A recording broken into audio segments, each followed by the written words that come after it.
Okay, I guess kitara sa class today. So yeah, let's continue na lang and then share lang din sa inyong classmates whatever na to na-discuss today. Although nag-record lang po ko sa video, so pwede na ma-watch. So today, mag-discuss lang ko sa coursework on sa buhaton ninyo for our final project. Nga na lang. So I hope na we'll just make this quick.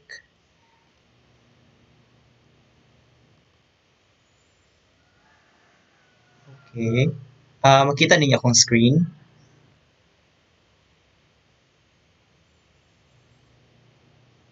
Hello? Yes, sir. Makita ra akong screen. Makita na. Okay. So, first and foremost, ang coursework na to is naik two options. First option is problem solving plus research, and then second option is programming plus research. Katong first option, which is problem solving and research, recommended to siya for people that do not have a stable internet connection. Like, sometimes nga maka-internet like once a week or nga na.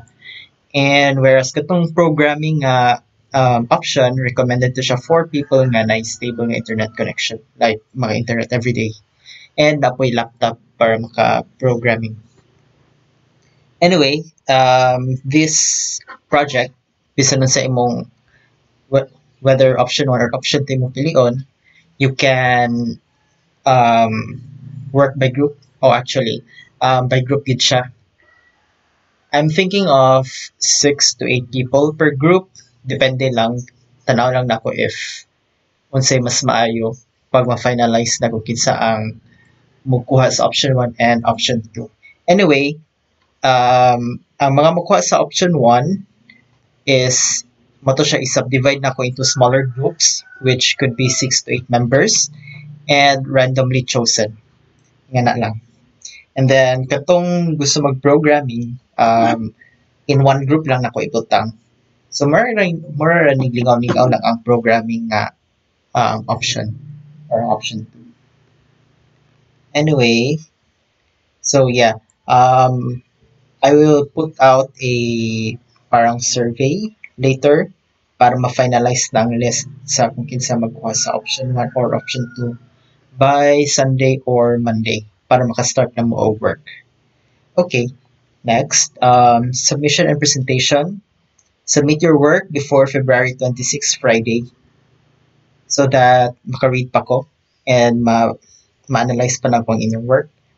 So, bali, you have 2 months to work on the coursework. Yeah, 2 months to work on it. And then, presentation will be on February 27, Saturday, from 1 p.m. to 6 p.m. So, there's no need nga mag-create pong presentation.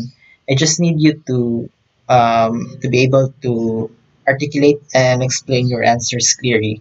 And then, if ever wala mo internet connection, wait, na mag-join.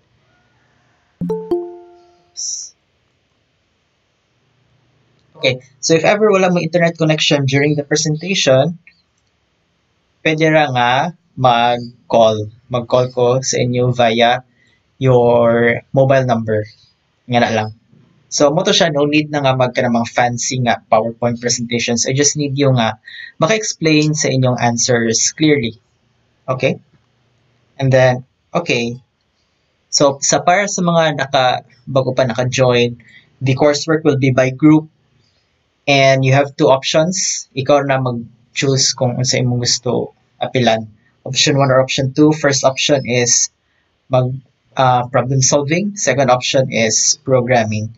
The problem solving is recommended for people nga hina yung internet and walay laptop pang program. Second option is recommended for people nga maka-internet every now and then and na laptop for programming.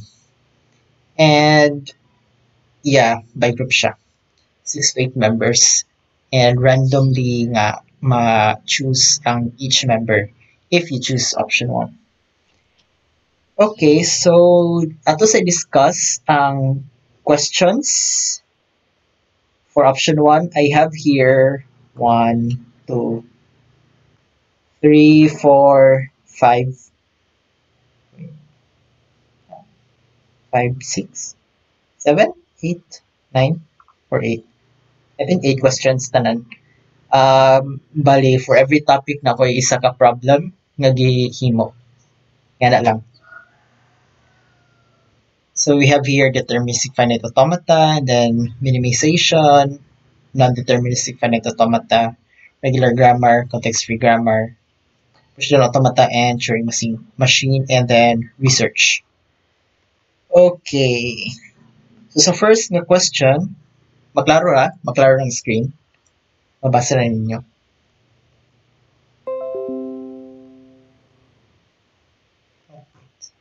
Okay. Okay, so sa first, sa deterministic finite automata, question or ang sort of problem, just imagine that you're in a planet, and then your planet is Arrakis, and it's currently at war with planet Terra Prime. Then you're tasked to intercept messages collected via radio transmission from the enemy. From what you know, they only use the following symbols in their alphabet A to Z. On the other hand, your planet only uses 0 and 1. However, you're also detecting streams of messages not only from your side and your enemy, but also from your friendly neighbor Solaris, who uses the following symbols on their alphabet 0 to 9 and then A to F. However, you also know that Solaris will always have at least one of the following symbols in their messages. So, bali, the task, this is your task. Kani. Okay.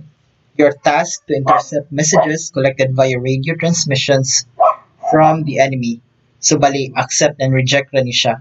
If ma-detect nimo nga from Terra Prime ang string input, then you accept it. Otherwise, you reject it. Okay? So, let me see if mag-visualize ba. Yes,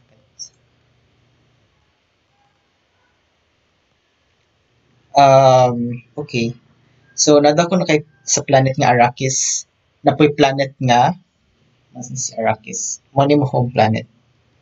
Then mo ni si Terra Prime, imong kalaban. And then, this is your friendly neighbor, Solaris. So you are currently at war with Terra Prime, Arrakis and Terra Prime. And then, naboy mga, I don't know, satellite signals, I guess. And, kaning mga satellite signals ninyo, gasend na sila messages to each other, yan na. So, bale, ang task lang yun nimo kay, if na-stream of messages nga madawat sa imong planet, then you have to more filter out kung unsa ang gikan sa Terra Prime based adtong kanang mga symbols nga naka-write sa question. So actually easy rin siya kung ma-get na ninyo ang gist, reject and accept ra gyud ni kani sa kani nga question. Okay, na questions for these questions? None? Okay. Next question for option 1. We have DFA minimization. No storage left. Okay, so the computer used by your company to run production workloads has a very limited amount of memory. You have a new feature that is about to be released tomorrow, but there's nowhere to put it. Upon analysis of the software being run in the computer, you notice that one program is taking up so much space. Your boss asks you to optimize the program below so that you'll be able to free up some space and allocate some of it to the new feature. Okay, so just imagine na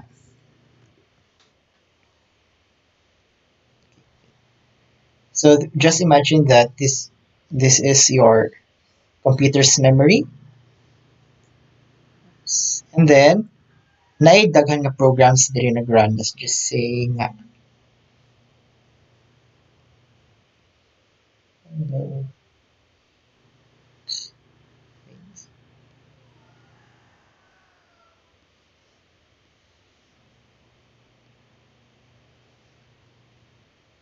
okay, so let's just say mo ni siya program kaning big square mo ni siya ang memory, and then let's just say mo ni programs nga nag-run, program 1, program 2, and then program 3. And then naka new feature nga ga-develop sa inyong company. Just call it program 4. However, na-notice ni mo sa inyong computer nga kanang puno na siya. So, there's nowhere to put program 4. However, upon further analysis, na-realize ni mo nga kani si program 1, pwede pa din siya magamay. Okay, so pwede pa din mo siya ma-minimize so that you can insert program 4. So, kung mo na siya sort of visualization para ito nga problem. So, you basically just minimize a DFA. Okay, so wala na ako nabutang diri ang DFA nga inyong i-minimize. Anyway, that's how you imagine it. Okay. Questions?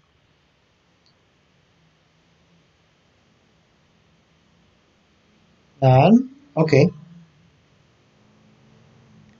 Next question for non-deterministic finite automata. So it is the annual literary contest. You're one of the organizers of the event. The rule is simple. The essay must contain 3 distinct animal names. If an animal name is mentioned 2 or more 3 times, it is counted as 1. You know from previous events that most people do not really read the rules. Therefore, you have to identify which essays need to be rejected, because they do not follow the rules and which essays to expect. The world you are in only has the following symbols in your alphabet. A, V is cute, fast, fox, cat, and alpaca. So, more siya similar sa question number 1, accept and reject ng yapon.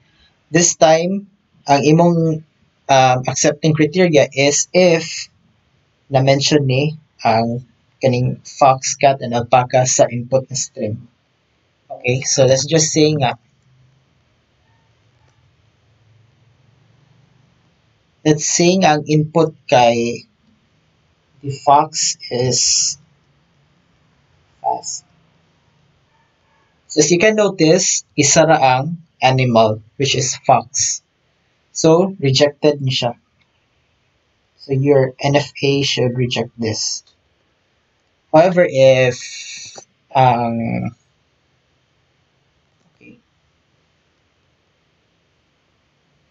if ang input is the fox, okay? Never mind. Ganun na lang. If ang input kay cat, fox, alpaca is cute.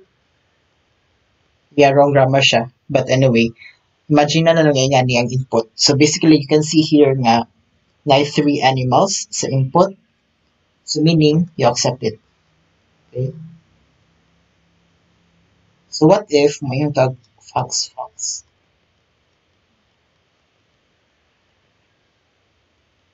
So, naiduha ka fox, di ba?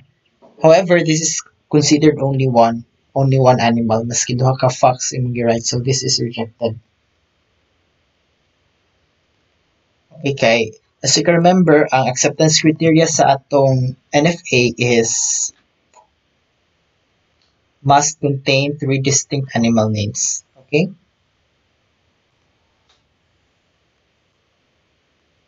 Must contain 3 distinct animal names. Alright. Next, regular grammar. Okay, so remind ko everyone nga, the reason nga nung i-group nila ko is para nga one person will work sa isa ka question. Pwede na po nga duha ka questions ang imong ansiran, it's up to you, but yeah, para matunga ang workload or ma-distribute ang difficulty or complexity sa questions. So, mas may nga one person is to one question lang. Nga na. So, ayaw lang kayo ka kanang kabother if more daghang kayong questions kay mo na siyang reason nga naging by group na ko tamo para tagsa-tagsa mo og questions nga ansiran. But dapat pud nga nagatay nga presentation kay murag kamo tanan kay kasabot sa answers sa tanan answers dili lang kadto kung kinsa ang nag-answer. Okay? Anyway, questions for this question sa non-deterministic finite automata? None. Okay. Next question for regular grammar, brainfuck. So kaning brainfuck ikay programming language ni siya. I'm not sure if kadungog naman. How do I remove this highlight? Wait.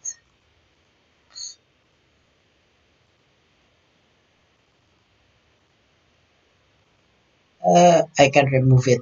Anyway, brainfuck is a programming language. It is an esoteric programming language.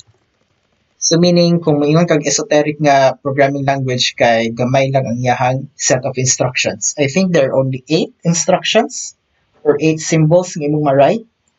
Wait. 1 mo ni siya kani. 1 2 3 4 5 6 7 8. Yeah. So these are the only commands nga imong pwede ma-type sa imong code bale when you are writing in brainfuck. Anyway, back to the question. So the creator of the esoteric programming language brainfuck is asking for your help. They say that they lost the compiler that is used to compile his programming language. Your task to create a regular grammar that can be used to parse the code written in the said language to make sure that no other symbols are being inputted aside from its limited 8-character alphabet. Note that the source code is just a series of symbols in this alphabet. So, yeah, basically, mag-write lang mo og kuan kana regular grammar that will be able to parse kani siya. Kana. So, easy lang yapon ni siya kay basically naka-write man diri o nga naman to. Source code is just a series of symbols in the alphabet. So, murag anywhere lang ilang placement sa symbols. Okay. Yeah. So, that's it. Next, context-free grammar. So, ook. Ook is another esoteric language.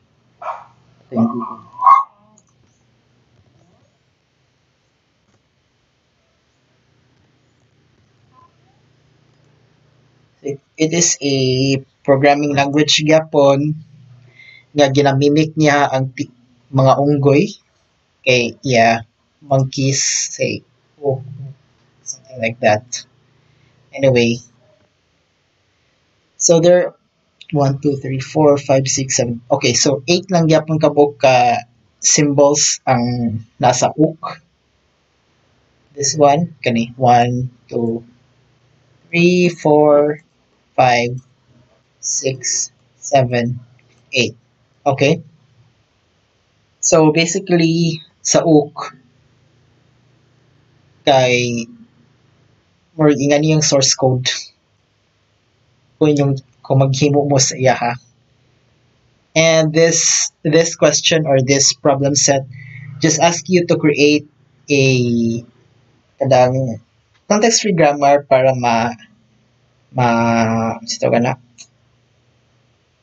ma-parse ang kanila code kani siya to make sure nga insakto ang placement sa things.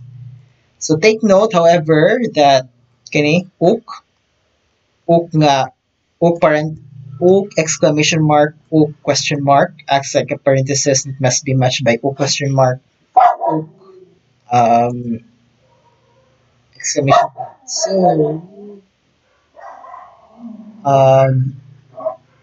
So if mag-write ka sa imong regular nga programming language, favorite ka programming language karon, you might see kaya mga parentheses bitaw. Yan na. You have your open parentheses and you also have your closing parentheses. So ang translation ng ana kay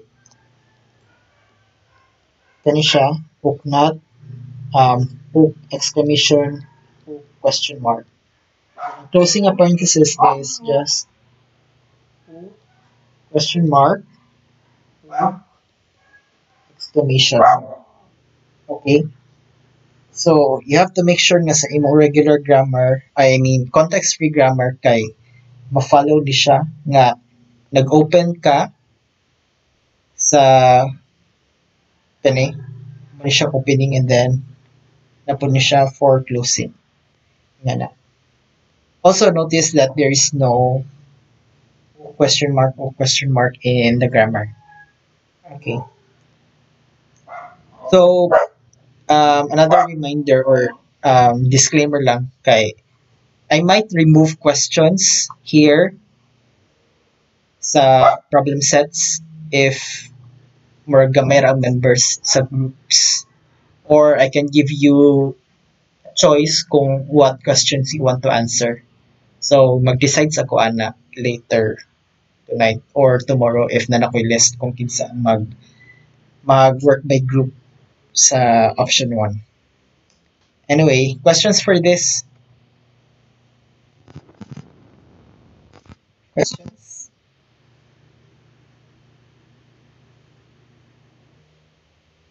None? Okay. Let's proceed.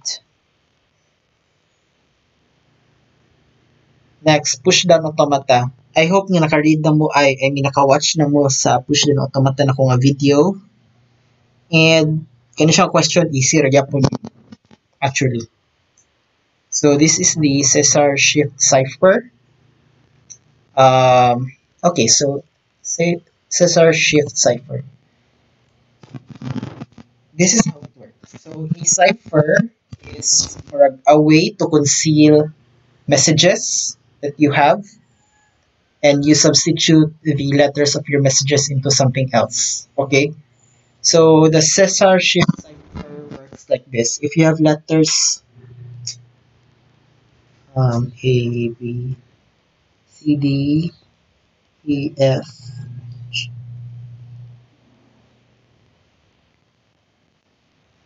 Z. So sa Caesar shift nga cipher kay nakay number which represents how many letters you would like the alphabet to shift. So let's just say nga we want to shift by 3 letters. Shift the alphabet by 3 letters. So what happens is letter A becomes letter D, letter B becomes letter E, letter C becomes F, and so forth. So D, F, G, H, I, then si X kay X, Y, Z, A. Okay. So si X may letter A, and then si Y may B, and then si Z may C. Nga na. So that's how Caesar shift cipher works. So let's just say, okay, but it's a question. So the Roman Empire is at war. You're one of Julius Caesar's trusted soldiers. He gave you the important task of delivering message to your allies. However, it is important that the enemies should not understand the content of the message should you be catched. Thankfully, the Roman Empire has a trick up its sleeve to prevent the enemies from intercepting messages. It works simply. Just shift the letters of the alphabet for any desired places to the right. For example, if you want to shift the alphabet by 5 letters, hello will become MJQQT. You have been tasked to cipher the messages given to you before you head out. Okay, so basically, maghimo ra gid ka og pushdown automata nga mag-read sa input nga symbols and to shift the letters by 5 places. Nga na lang. So, mo to siya kani ako example nga ang word nga may hello, may mo siyang MJQQT. That's it. Questions for this? Questions? Not? Okay. Turing machine. So, for this task, this is about censorship. So your game is gaining popularity. However, you start noticing that people are using expletives in the live chat, specifically the word BOBO. But you do not want to ban those people because it could reduce the number of players in your game. The best option as of now is to censor the expletive. To censor the word, you replace every instance of BOBO to B star star star. Create an algorithm or pseudocode that can be used for the Turing machine. So take note nga ako lang gi-require ani kay algorithm lang or pseudocode. Okay, so I do not require you to create the Turing machine itself. Though you can also do it, lingaw man pud siya. However, yeah, I'm just asking you to create an algorithm or pseudocode similar sa video nga akong gisend previously. So if you can remember, Merg, ang pseudocode niya kay you move until this symbol and then you go back to this symbol, you write this symbol, Merg, nga na ang kuan. Pseudocode niya ha, sa Turing machine.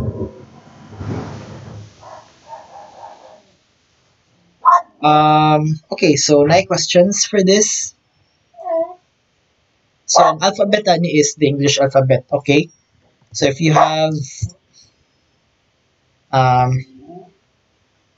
okay, we're just saying nga nga chat message.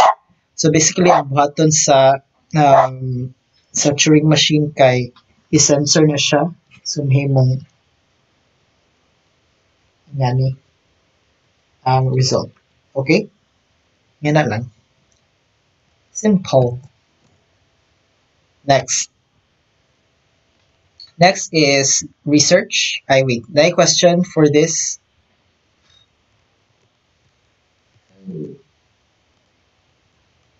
Okay, na question for this question sa Turing machine.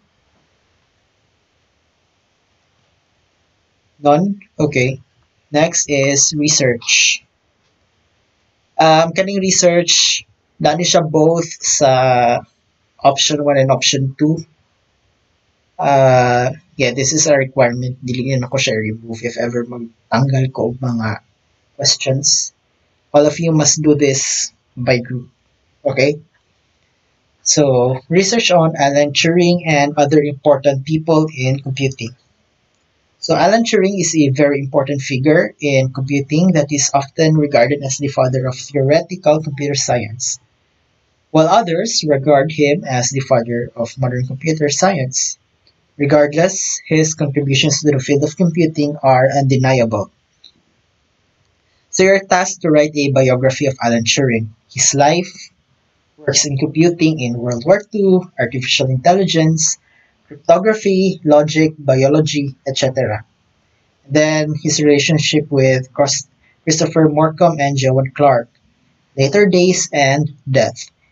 You may add as many information as you want. Okay. Also, aside from Turing, also the research on 3 other prominent people in computing. They can be old figures such as Ada Lovelace and Charles Babbage. So I hope na ka-familiar mo aning nila nga mga people. Kini si Ada Lovelace, Charles Babbage. Or pwede po modern figures. You can also research on modern figures. So these people do not necessarily need to be in the field of computing. They can be linguists, mathematicians, logicians, biologists, engineers, and many more. Just make sure that the people you choose are not the same with other groups. Okay, so important din siya nga.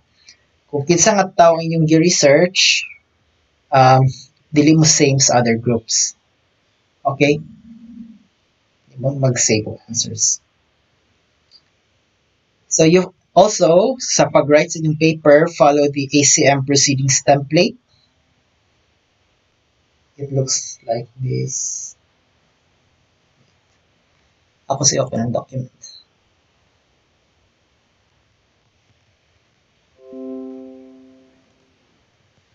Hmm.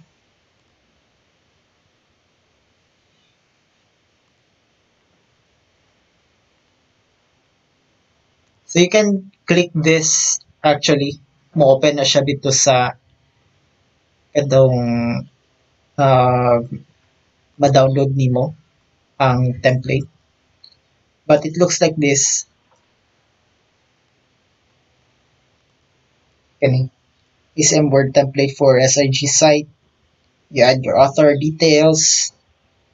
And then, yeah, abstract, concepts, introduction, and then sa second kay si Alan Turing, for third kay third, fourth, and fifth kay katong three other people ganyang gi-research, okay?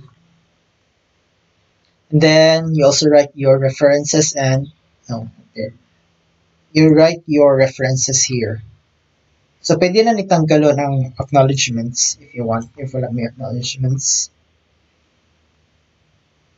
And then, yeah. So just remember to write your references when doing your research, okay? So ingani ang format sa references. Take note nga dili ni APA. This is ACM nga style sa references, okay? So please do not use APA. I discourage APA. Use ACM. Anyway, narang po'y guide dire sa PDF nga kung gi-share. I know, sa coursework na document. When referencing, follow the ACM reference format. Okay? So, one thing nga inyong manotice sa ACM na format kay kaning numbers. Diba? As you can see, naka-numbers siya. Nga siya pag cite and reference. What other things? Okay. So, you are not allowed to reference Wikipedia. However, you can use the references at the bottom of the Wikipedia page.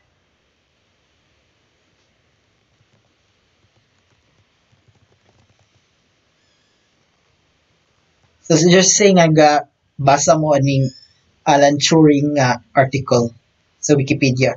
So do not reference Wikipedia using the URL of Wikipedia. Okay? However, pwede mo ninyo magamit ni ang references diri sa ubos. Kani? Makita ninyo. Siya. Pwede ninyo magamit. However, make sure nga naka-format to ACM nga style ang inyong references. Kaning sa Wikipedia, dili ni siya ACM. Dahil nilang style of reference. So, yeah, just format the reference to ACM style. Okay. Next. Where's the document?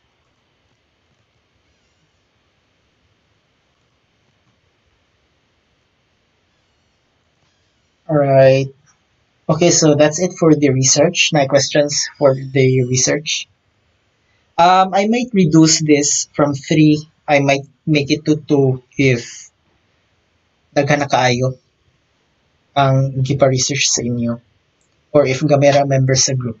So yeah, this might change to 2. Okay, so questions for this? The research? None? Okay. So option 2. Ay, sir, katong tulo, sir, mo niya pang siya para kay Alan Turing. What? Itong other nga 3. Yes. Himo niya pang siya para kay Alan Turing Japan. You mean himuan o murag biography? Yeah. Yep. Yeah, you're right. You're right also. So bali kaning sa pero one paper lang na sila tanan ha. So you have your introduction. So I guess kani number 2 may change ni to siya into Alan Turing. Oops. Alan Turing. And then kay ang third kay mahimong Ada Lovelace. Fourth, section 4 kay Charles Babbage.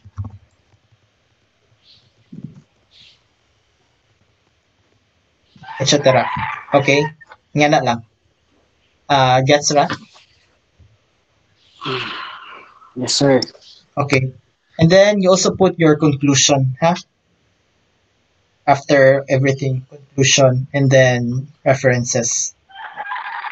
Okay. Other questions? Wala na.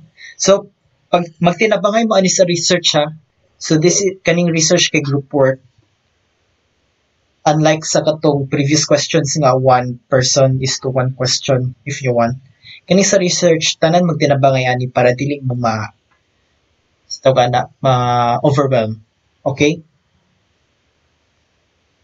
Kung naay magtinapulan, pwede ra ko niyo ignon. Or if ma-manage pa ninyo kung kisa itong mga nagtinapulan, then much better. Okay? So, for option 2, this is for programming, simulating models of computing through programming and also research. So recommended for people who has a stable internet connection and a computer where they can code. Okay. So first, ang simulation. In the programming part, you're tasked to choose two models of computation that you will simulate. So I might change this one into maybe one model of computation lang. Depende lang sabot-sabot ng yapon. If makaya or dili. Anyway, you can choose from our past lessons, or if you are feeling adventurous, you can choose other models of computation such as lambda calculus and cellular automaton. So, lingaw gyapon ni sila kaning lambda calculus and cellular automaton, pwede ra mo maka-research. Particular kaning cellular automaton. So, dahil pa kini mga models of computation actually, then there are too many to discuss. But anyway, cellular automaton looks like this. So meron siya mga actually sa cellular automaton kinahanglan kay set of instructions. Then kanang set of instructions kay maka-create siya kaning mga patterns, mga infinite nga patterns that will go on and on and on. Infinitely as you go on with your steps. Then magbalik-balik ra gyud na siya yung patterns. So, yeah. That's it. Others. Yeah, you can do this if you want. Or katong mga previous na ko nga lessons. Anyway, I have listed 4 high-level user stories that will guide you in your programming task. So here, we have 4 user stories. Familiar ba mo sa term ni user stories? I hope na-discuss na sa inyo. Wala pa, sir. Okay. So, sige. Nabi ko web development nga subject. Or project management nga subject? Wala. Oh, okay. Anyway, a user story is kay Google. Pwede ko masayop sa mini.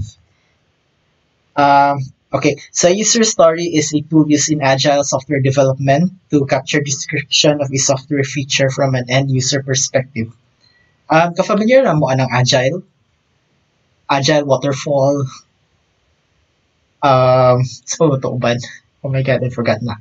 But anyway, ka-familiar mo na waterfall nga. SDLC, agile nga SDLC. Familiar or not? Dili. Yapon. Oh my god. What? Third year na mo, di ba? Sa? Kulagay yung Oh no, okay.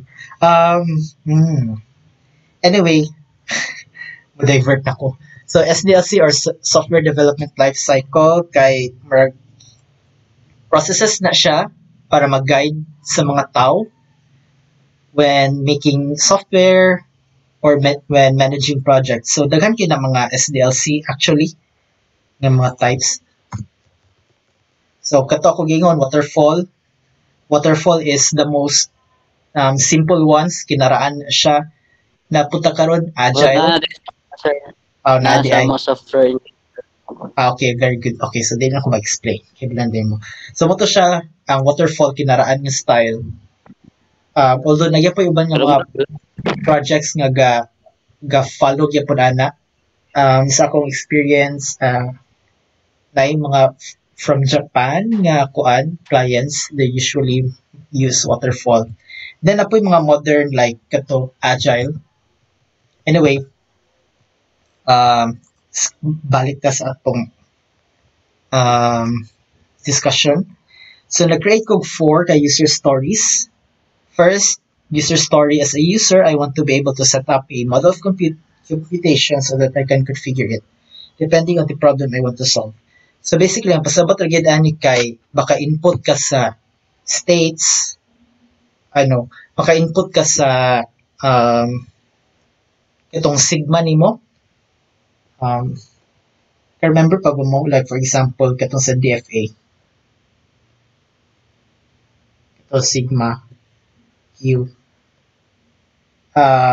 delta.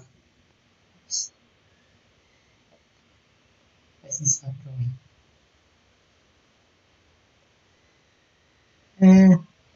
Delta, kana siya. Then final states. Kaya na, so basically, marag input ra nimo sila so that ma-configure nimo ang imong state machine. And yeah, pila mga transition functions, etc. Next, user story number 2. As a user, I need the model of computation to be able to process a string based on my configuration and produce an output so that I can verify if it is working correctly. So, after to nga nag-input ka sa states, alphabet, transition function nimo, kay dapat if naka-input, produce pud siya og output. Okay? So, kato sa finite automata, accept or reject lang ito yung output to input, diba? Accept or reject. Meanwhile, sa push down automata, ang output niya kay katong sa stack. And then sa Turing machine, ang output kay naaragya po sa tape niya. So, nga na lang. So, basically, ma-process sa imong program ang input based atong ang input string based sa imong configuration, and then mag-produce din siya og output. Third nga, user story. As a user, I must be able to see how the model of computation is processing the input so that I can dissect its inner workings. So, pasabot ra gyud ani kay makita nimo how the simulation works. So, for example, if nakay Turing if you're using Turing machine, nga na.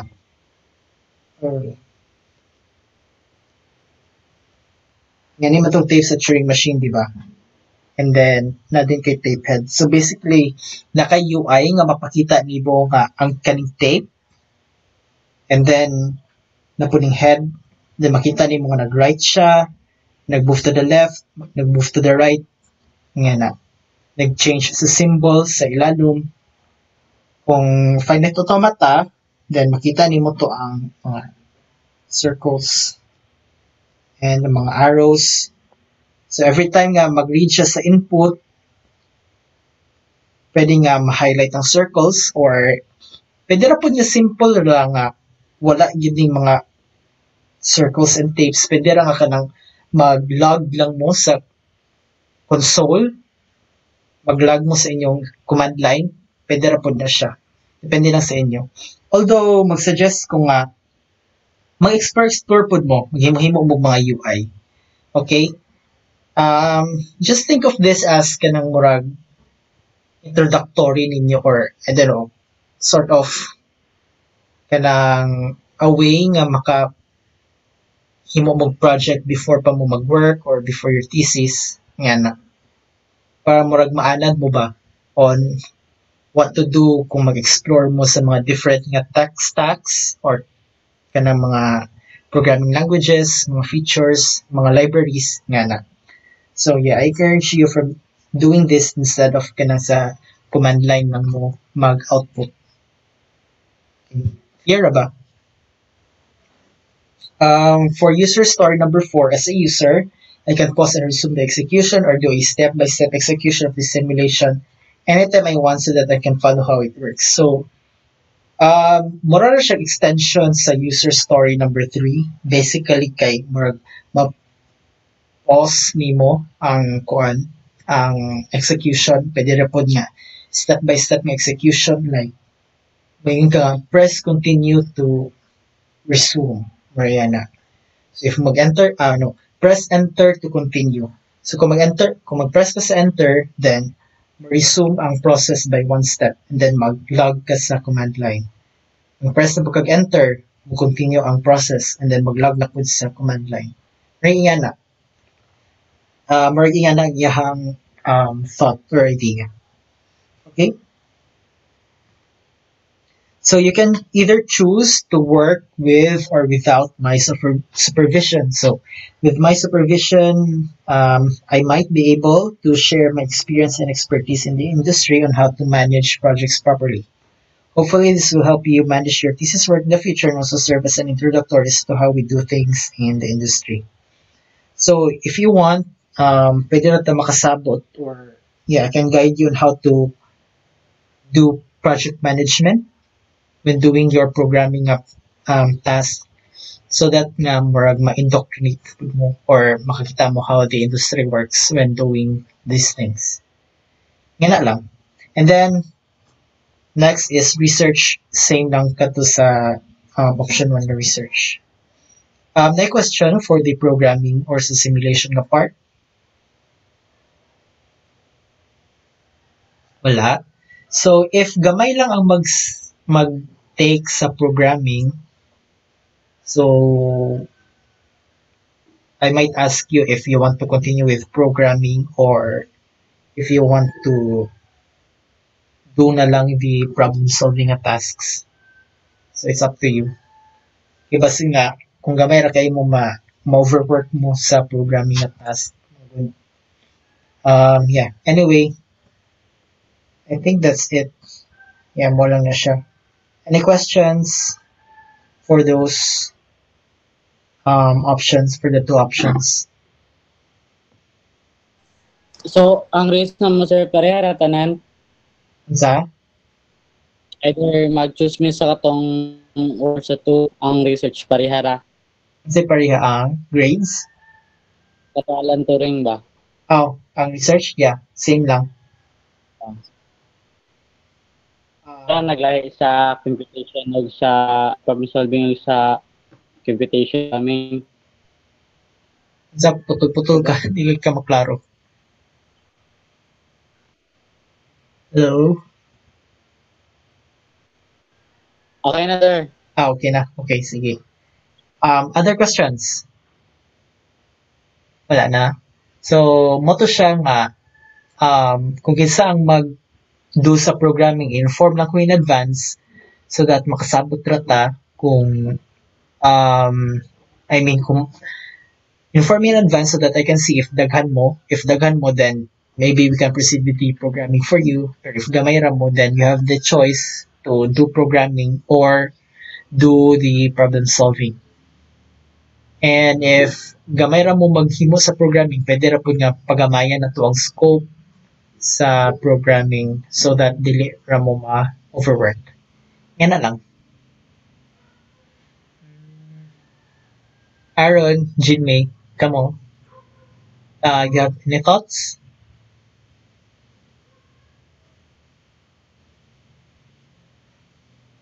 Wala? Silent magkayo.